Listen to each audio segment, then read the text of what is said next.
नमस्कार, महाराष्ट्र समाचारमध्ये आपलं स्वागत आहे. आपण पाहतात महाराष्ट्र समाचार. घाटकोपर येथे अत्यंत उत्साहात सर्वच राजकीय पक्षाच्या नगरसेवक पदाच्या निवडणुकीकरिता उमेदवारांचा प्रचार सुरू असून याच प्रचारादरम्यान राष्ट्रवादी काँग्रेस अजित पवार गटाचे हरिश्चंद्र जंगम यांचे प्रचारादरम्यान एका इमारतीच्या प्रांगणात सुरू असलेल्या हळदी कुंकू समारंभात मोठ्या हर्षोल्लासात महिला भगिनींनी स्वागत केलं. यावेळी त्यांच्या सौभाग्यवतींसह औक्षण करण्यात आलं आणि त्यांना दीर्घ आयु, आरोग्य आणि यशस्वीतेचा आशीर्वाद तसेच शुभेच्छा देण्यात आल्या. नमो गणपते ओंकारा आदि तत्वा प्रणव गंभीरा देवी शारदे मंगलवर्धे बुद्धी ऐश्वर्य अविनाशी होऊ दे.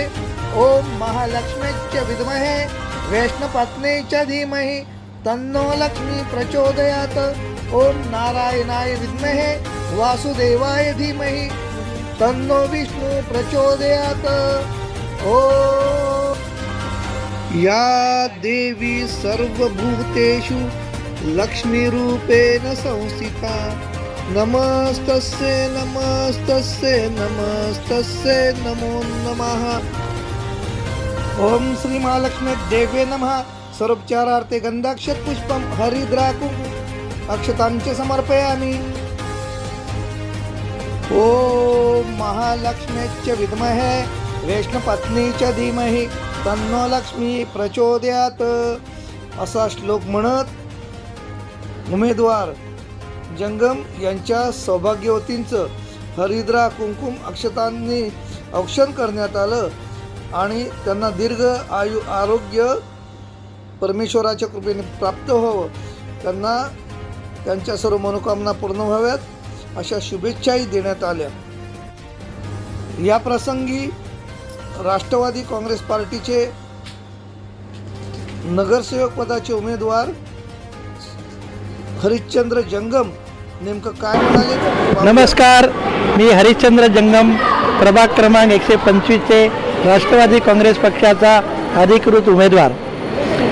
मी या ठिकाणी गेले 4 तारखेपासून आज मितीपर्यंत पदयात्रा केल्या.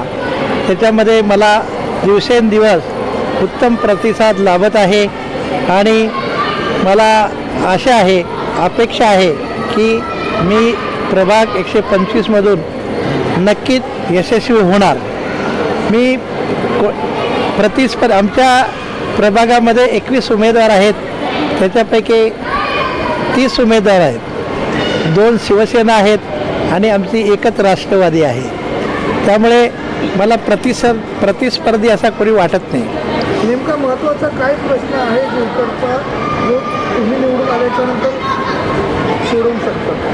या ठिकाणी आमच्या या वसाहतीला वाहतुकीचा या नाक्यावर फार प्रॉब्लेम होतो आणि तो मी प्राधान्यानं सोडवणार. या ठिकाणी आमच्या इमारती पूर्वी फ्रंटला होत्या, परंतु आता मागच्या साईडला आल्यानंतर या ठिकाणी सभोवताली व स्लम असल्यामुळे थोडा स्वच्छतेचा प्रश्न निर्माण झालेला आहे. त्याचप्रमाणे या सिद्धरामेश्वर नगरपासून साईबाबा नगरपर्यंत अष्टविनायक सोसायटी स्थापन होऊन 2 वर्षे उलटली. त्या लोकांचा कामाला गती मिळत नाही. SRA त्याचा पाठपुरावा करत नाही, विकासक काम करत नाही. मी निवडून आल्यानंतर या स्लम वसाहतीमध्ये राहणाऱ्या ज्या अष्टविनायक सोसायटी त्या माझ्या प्रभागामध्ये त्यापैकी 6 सोसायट्या येतात, त्यांच्या कामाला मी गती देईन. रमाबाई वसाहतीमध्ये मी जेव्हा फिरतो तेव्हा त्या ठिकाणी सुद्धा मला उत्तम प्रतिसाद मिळतो आणि त्या ठिकाणचे प्रश्नसुद्धा मी समजून घेतलेले आहेत. त्या ठिकाणी विविध सामाजिक लोक राहतात, सामाजिक त्यांच्या समस्या आहेत, त्या सोडवण्याचा मी नक्की प्रयत्न करेन. त्या ठिकाणी सुद्धा SRAच्या काही योजना सुरू होत आहेत. जर लोकांच्या मनात असेल तरच मी त्या स्कीमला पाठिंबा देईन. मी महापालिकेमध्ये अधिकारी होतो आणि त्याचा मला अतिशय चांगल्या प्रकारे फायदा होत आहे. लोकांनी मला त्यामुळे पसंती दिलेली आहे. मला अनुभव दांडगा आहे, म्हणून मी मतदारांना विनंती करतो की यावेळी मला संधी द्यावी. मी यानंतर निवडणूक लढणार नाही. सर, अन्न, वस्त्र, निवारा आणि आरोग्य या प्राथमिक गरजा असताना शिक्षण कुठेतरी मागे पडते आणि त्याचबरोबर युवकांच्या रोजगाराचा प्रश्न निर्माण झालेला आहे. एकीकडे महानगरपालिकेमध्ये पदभरती आहे ती थांबवण्यात आली असून खाजगीकरण वाढलेलं आहे. मग हे सगळं रोखण्यासाठी नेमकं तुमच्याकडून कसा प्रतिसाद राहील किंवा उपाय शोधला जाईल? माझा पक्ष सरकारमध्ये आहे आणि महापालिकेमध्ये जे प्रश्न आहेत, मी महापालिकेचा अधिकारी असल्यामुळे मला महापालिकेच्या कारभाराचा, महापालिकेच्या प्रशासनाचा उत्तम अनुभव आहे.